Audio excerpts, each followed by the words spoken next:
you can change the water during the grow cycle. Whenever you have issues, it is recommended that you change the water during the grow cycle and restart about 50 ppm lower from where your previous TDS was.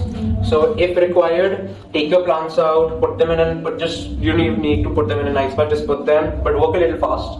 If it's hot around you, sort of put them in a nice spot with the net pots, intact. So don't separate the net pots from the plant, don't do that, you'll destroy the root zone.